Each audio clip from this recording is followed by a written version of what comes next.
rough cuts. Welcome to Saturday. Hello, frightful viewers. Coffee Doug here. This Saturday, I will be reviewing the first season of Tales from the Crypt. It was a late 80s, very early 90s. I'd say it was almost early 90s, probably like 89 to 90, when it started on HBO, ran 7 seasons, and ultimately, throughout the course of the next year or so, I'll probably end up reviewing all of them at some point. The reason I started Tales from the Crypt is because lately I've gotten into a lot of horror anthology shows and comic books, and I remembered watching a few episodes of Tales from the Crypt as a kid and really loving it. And when I bought this, I was a little scared, like, is it gonna suck now? Because some of those, I mean, you watch some of the old Tales from the Dark Sides or something, and they're unbearable. In my opinion, it's really, it's not even so bad it's good, it's just so bad you want to jump off of a cliff. So, I was a little worried buying it, but Season 1 and Season 2 were on sale at, I think I found them at a Target or something, but you can find the dual pack, which is how I recommend buying it because it's a lot cheaper. Usually it makes it $7 to $10 a season. Tales from the Crypt ran on HBO.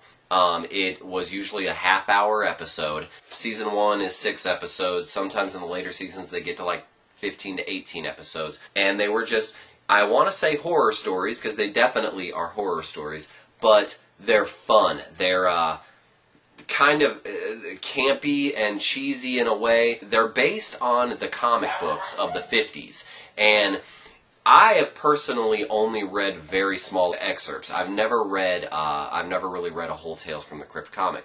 What I've been reading recently is like Creepy or Vincent Price Presents and things of that nature. So they take the stories directly from the comic and then they adapt it for the screen.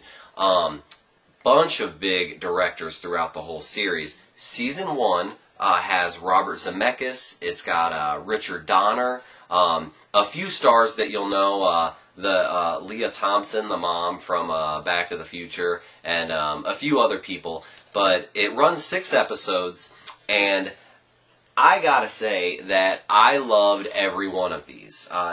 They are, sometimes it is kind of slow. It's just, and not slow, it's just dated. The filmmaking, the film style, and the camera work, you could kind of tell they're doing it a little bit differently. You could see how if they did it today, there would be a lot of changes, but that doesn't make this bad. Speaking of that, I do want to bring this up. I don't understand why there is not a Tales from the Crypt on right now. I don't get it. I don't understand why HBO doesn't even, at best, put it on once a year, film 4 episodes, maybe 6, because that'd be easier to sell a DVD of. 6 episodes, put them on from September to October, around Halloween. That would go over amazingly. Or sell the rights to a station, a regular station, like, I don't even want to say Fox, but a CBS, and anybody like that. Just put it on AMC. AMC would be good. But sell it and put it on. Just film a few a year. Get some big stars, but get some quality friggin' writers. That's so important with this kind of stuff. You've got to have quality writing. And get them to write some fun episodes. I think so many people would be watching it, and I think the DVDs would sell like crazy. I don't understand why they don't do that. Okay, the 6 episodes in this, I mean, I'm not going to go through each and every one, but a few points of mine that I really loved. There's one called And All Through the House. It stars the guy from Dr. Giggles. I don't remember his name. He actually shows up in later seasons as or just as different characters. I mean, I've seen him a few times, so sometimes he's just in the background, so he must have really known somebody or they just really liked him. But he plays an evil, demented Santa Claus. He's dressed in a Santa suit, and he's coming to kill this chick in the house. And you could tell just how creepy it is. She has her kid with her in this house. She does not know this demented Santa's about to just come after her, and she's kind of committed a crime herself, so she can't necessarily call the police and get them out there, or else they'll find out her crime too, so she's trying to deal with him on her own. Another great one that I really enjoyed was the final one of the season, and it just deals with the guy who retires, and he didn't realize after he retires that being home with his wife every day and her animals was going to drive him friggin' insane. So the hilarity and the awesomeness that ensues after that, so worth watching, so incredible. The makeup and special effects on all these episodes, just top par. It's just great. Like, you can tell they are trying to be cheesy, but they're also trying to take it seriously and really please the fans of that 50s and 60s horror era.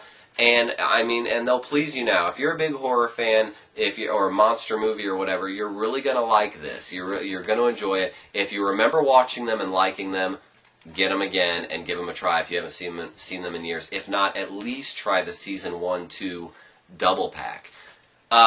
Obviously, the theme song, music by Danny Elfman, and I gotta give kudos to the puppeteers or puppet masters of the Crypt Keeper and the voice, John Cassier. They get him back for some of the special features and stuff. Incredible. Like, you could just see, oh man, I think it's in season 2 where they tell you how he goes about creating the voice. The other episodes, there's only 6, so the first one, The Man Who Was Death, it's basically just about an executioner and how he really enjoys his job a little too much, and the price he may or may not pay for enjoying that job a little too much. I already talked about the Santa Claus one. The third one, Dig That Cat, He's Real Gone. A guy gets a brain transplant from a cat and all of a sudden has 9 lives. What more do you need to know? There's a carnival involved, if you needed to know that. The fourth one, sorry, I needed a sip of Irish coffee. With Leah Thompson, the mom from Back to the Future, she walks into a pawn shop and makes a deal with the wrong kind of person on how to keep her good looks and the price that you will pay whenever you do something like that. Beauty is only sin deep. And then I talked about the last one, but another one, I can't believe I didn't bring this one up, Lover Come Hack to Me. Directed by Tom Holland. He directed Fright Night and Child's Play. So creepy. It's about a couple that just go on their honeymoon, and you can tell the husband is marrying the girl for money, and weird and just kind of psychotic, and then the girl that they get to play the wife, you'll recognize her. She's in a lot of 80s movies and just very creepy, very good actor or actress, chick. Just weird, man. It left me with a sick feeling after watching that one. I can't put it enough. You need to watch Tales from the Crypt, the first season, and try to watch it with, a girlfriend, a boyfriend, whatever, a couple friends. Just get people together, just kind of watch it, or by yourself. That's fine too, but just set time aside to really sit down and enjoy this shit, because it is definitely worth it.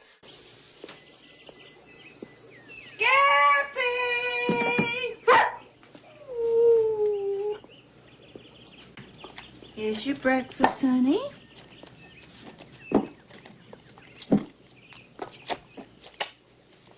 What the goddamn hell is going on?